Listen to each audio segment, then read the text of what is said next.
देखिए, प्रधानमंत्री जी ने युवाओं को आह्वान करते हुए कहा कि जो खेलेगा वही खिलेगा। और प्रधानमंत्री जी ने बहुत ही अपने चिर परिचित अंदाज में कहा कि देश को स्क्रीन से ज़्यादा स्पोर्ट्स सेंटर की ज़रूरत है और प्ले स्टेशन से ज़्यादा प्लेग्राउंड की ज़रूरत है।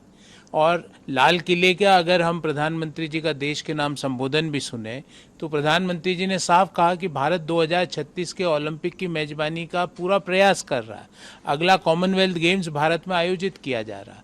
और जिस तरह से प्रधानमंत्री जी हर नीति निर्माण में, हर एग्जीक्यूशन में, हर डिस्कशन में युवाओं का भागीदारी और युवाओं के इश्यूज को प्रायोरिटी देते हैं, उसका नतीजा ये हुआ कि जब 2014 में देश में 47 करोड़ लोग एम्प्लॉयमेंट में थे, जो 23-24 में आकर 64 करोड़ हो गए। अर्थात 12 साल में लगभग 17 करोड़ लोगों का एम्प्लॉयमेंट देश में बढ़ा है। 2013-14 में जो हमारे जो ईपीएफओ में जो नंबर ऑफ एडिशंस थे लोगों के, वो लगभग 50-55 लाख थे, जो आज 1.25 करोड़ लोग प्रति वर्ष ईपीएफओ में ऐड किए जा रहे हैं।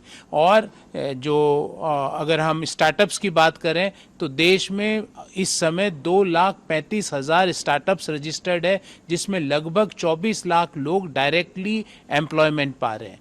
तो स्टार्टअप से लेकर ऑरेंज इकोनॉमी तक, ग्रीन इकोनॉमी से लेकर एम्प्लॉयमेंट में युवाओं की भागीदारी तक, प्ले स्टेशन से लेकर प्ले ग्राउंड तक, स्पोर्ट्स सेंटर तक युवाओं की भागीदारी प्रधानमंत्री जी हर नीति निर्माण में सुनिश्चित कर रहे हैं। और इसीलिए आज उन्होंने युवाओं को संबोधित करते हुए कहा कि 2047 के विकसित भारत की सबसे मजबूत आधार देश का युवा होगा।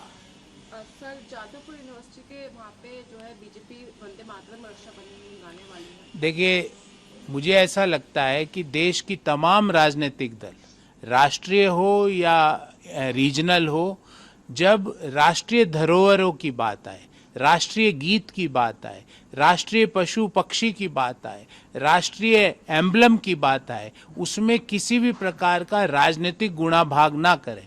ऑलरेडी हम 60 साल तक कांग्रेस पार्टी द्वारा लिया गया निर्णय, जो कि पॉलिटिक्स ऑफ अपीजमेंट के आधार पे था, तुष्टीकरण की नीति के आधार पे था, वंदे मातरम को हमने 60 साल तक ठंडे बस्ते में रखा है।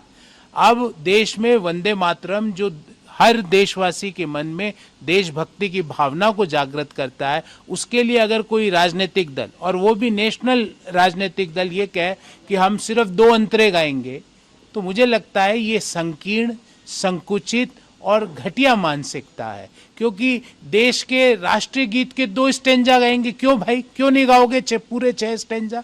क्योंकि आपकी पॉलिटिक्स ऑफ अपीजमेंट डिस्टर्ब हो जाती है। इसके लिए आपके जो वोट बैंक है, तुष्टीकरण की राजनीति से जो एक वोट बैंक बनाया, वो डिस्टर्ब हो जाता है। इसलिए कुछ जगहों पर राजनीतिक दलों को अपनी पॉलिटिकल गुणाभाग से ऊपर उठ के देश के बारे में सोचना चाहिए। ये बिल्कुल हास्यास्पद point of view Congress party रख रही है। कल वो ये कह देंगे हम जनगण मन के भी पहली 2 लाइनें गाएंगे, लास्ट की नहीं गाएंगे। क्यों भाई?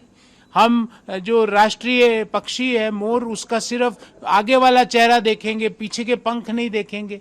इस तरह के बेतुके, बचकाने और घटिया बयानों से सारे राजनीतिक दलों को बचना चाहिए।